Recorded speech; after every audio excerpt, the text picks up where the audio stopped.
The old Mercy Hospital, looming, silent, a skeletal monument to forgotten suffering. Cracked windows like vacant eyes stared out at the town below. Nature was slowly reclaiming it. Vines, thick as pythons, snaked up the walls.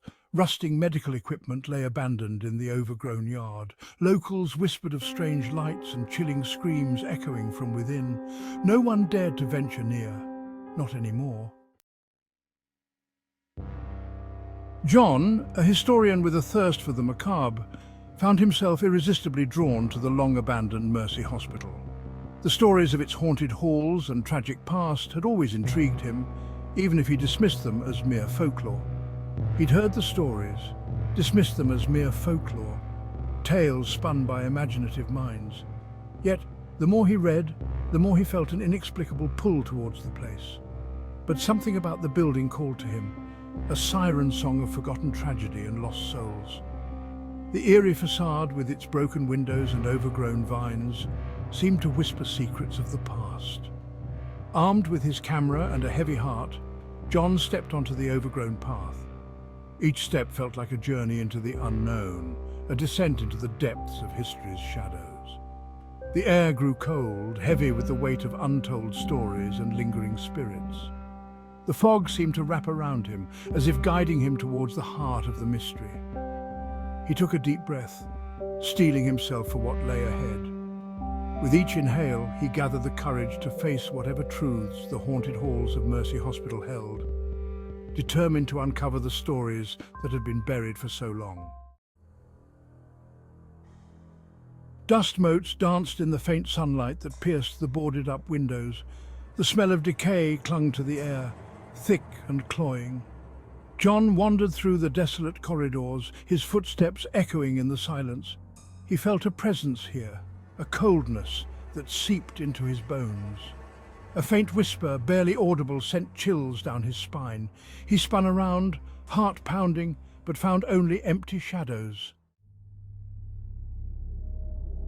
Escalating terror. The deeper John ventured, the more intense the phenomena became. A gurney rattled down the hallway, seemingly on its own. The unmistakable scent of antiseptic, sharp and sterile, momentarily filled the air. He heard sobs, low and mournful, coming from an empty room. Panic welled up inside him, a primal fear he couldn't ignore. He pressed on, determined to uncover the truth behind the hospital's haunting. The truth in the basement, a place shrouded in mystery and fear, where the walls seemed to whisper secrets of the past. John's search led him to the basement, a place even the bravest souls feared. Each step he took echoed through the hollow, empty space, amplifying his growing sense of dread. The air hung thick and oppressive, the stench of mildew overpowering. It was as if the very atmosphere was trying to choke him, to drive him away from uncovering the truth. He found old patient records detailing bizarre experiments and inhumane treatments. The files were yellowed with age, the ink faded, but the horror they contained was still vivid. The hospital hadn't just housed the sick, it had been a breeding ground for something far more sinister. The flickering lights cast eerie shadows, making the place feel alive with malevolent intent. A wave of nausea washed over John as he realized the extent of the horrors that had taken place within these walls. The truth was more than he had bargained for, a dark legacy that had been buried for too long. Trapped.